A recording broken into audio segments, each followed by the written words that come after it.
Hello, everyone, and welcome back to another video. Today, we will be discussing the Trump assassination attempt and its effect on the race. So, yeah, let's just get into it.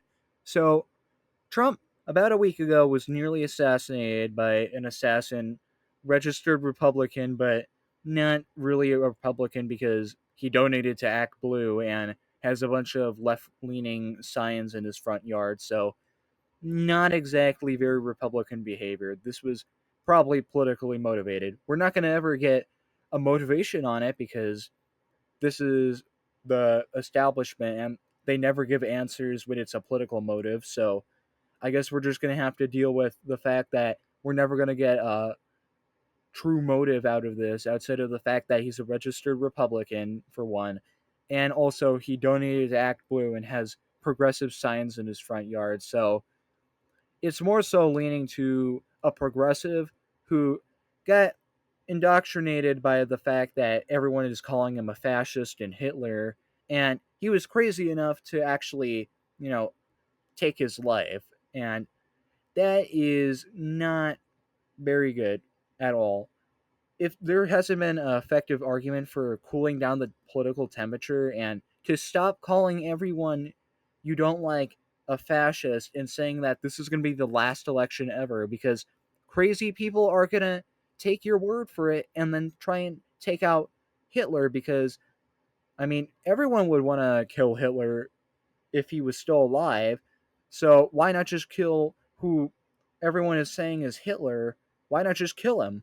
So you got that issue. And then also, you can't really say the democracy issue, and you can't really say that, oh, he's a threat to democracy, because people have seen where that gets them. And you kind of look like a massive hypocrite if you say political violence of any kind is unwarranted and completely wrong. You can't say that and then go around and say, well, this guy, he's a threat to democracy. He's a fascist, basically Hitler 2.0.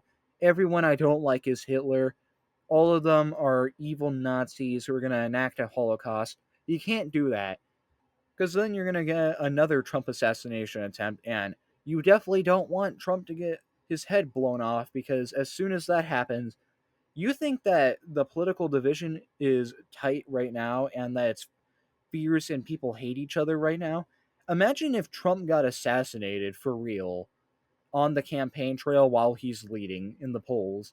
There would be riots everywhere. I'm talking full scale civil war. That is the catalyst for not only a civil war, but like full on dictatorship and full on anarchy. You're getting like late Roman Republic shit when you go that route. And really, you need to tone down all the fucking fascist talk.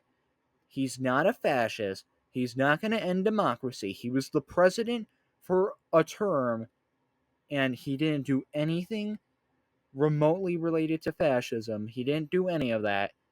Just saying that he's a fascist because you disagree with him, that's not contributing to a good political conscience, because crazy people are going to hear that and then they're going to go, why not just kill Hitler? Which somebody obviously tried to do, because as soon as you start radicalizing people to the point where you're calling your main political opponent the epitome of evil for modern civilization, well, don't be surprised when shit like this happens. And really, cool down your talk, stop calling your opponents Hitler, and stop calling them threats to democracy. This is not going to be the last election. If you keep doing that, Trump is going to win the election if he's still alive. And really, you're just going to unleash a even greater response. You're talking about threats to democracy. How are you arguing that when you're literally trying to lock him up with bogus political cases, and also you are definitely trying to go around the Supreme Court to just completely upend all decisions that they make that you don't like? Even when they do make decisions that you do like, you still point at the ones that you don't like, and they're like, oh, I'm just going to pack the Supreme Court, or who cares about the Supreme Court anymore? I'm just going to go around them. Believe it or not, you need to obey the democratic processes that we have in this republic if you want any approval from the actual voting public, because they're not stupid. They can see that you're lying to them and being a massive hypocrite. You can win over your completely indoctrinated base, these extreme radicals who don't really care about America. They'll still vote for you no matter what. But if you keep going down this route of saying that this is going to be the last election and then turn around and start breaking the law and actively using your powers to avoid all legal prosecution, not exactly great material for an election. And you're just giving fodder to Donald Trump, which he's definitely going to use. He's already used it. You can't keep talking about the democracy issue. That's not a main concern to most Americans. What they're mainly concerned about is what Trump is talking about: their jobs, the economy, the border. Because Kamala, she doesn't really have good answers to that. The border, she was in charge of the border and it became complete shit. The Inflation Reduction Act and inflation in general, well, she was the tie breaking vote in the Senate.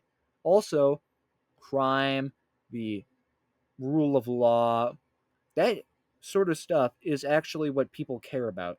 Screaming about January 6th and democracy, that's not going to win you the election. And also, with the assassination attempt, it shows you who are the insane people and who are the really radicalized people, because the people who are saying, I wish he got hit, I wish the shooter didn't miss his shot, well, don't be shocked when you piss off the majority of the American public by not denouncing those people and actually siding with those people, because if you appeal to the more radical base of your party, you're going to piss off a lot of people. Because if I've learned anything from reading history, the most radical portion of the population in a more stable time and in a more democratic area, and just in general, the more radical you are in terms of the left, the more of a reaction you're going to get from the right. This happened pretty much everywhere outside of the places where communism and other left wing ideologies took place. But you saw this in Germany. You're talking about how everyone is Hitler and everyone's a fascist. Well, don't be shocked if people start looking at fascism and Nazism and saying, well, it's better than being on the left, so I'll just go with that. This is not a problem about the assassination attempt. It was bad and people should denounce it. This is more of a problem with radicalization and people dooming and glooming about their political opponents, saying that they're threats to democracy and fascist. Well, don't be shocked if fascism becomes way more appealing to people who hate you. And all it takes is for a very, very smart man who's also a fascist, like Adolf Hitler, somebody like that, rising in the USA, and all it takes is just that one guy, and you're done. You're done. You're going to get actual threats to democracy. You're going to get actual fascists because, believe it or not, calling your opponents all these words that you associate with pure evil, well, don't be shocked when people find it appealing because they hate you more than the ideology that's been dead for 70 years. Believe it or not, fascism would have been dead if you didn't keep bringing it up and keep reigniting it. So would have racism. You guys keep bringing that up. You claim to be anti-racist. Well, racism is at an all-time high ever since maybe around the 70s, and now we got shit like affirmative action, which is racist, BLM, which is also completely racist, and then you got a lot of people saying that white people are inherently racist, which is also racist. So really, this is more of a video talking about radicalization than the actual assassination attempt.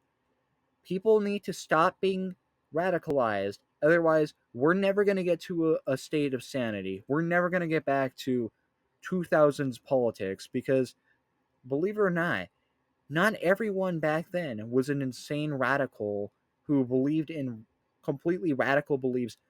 10 years ago, people would think that what we're debating about and our current positions as insane. Even 10 years ago. And the only way we can stop radicalization is to actually fundamentally learn to talk to each other. Stop calling your political opponents all these insults and actually have a rational discussion with them.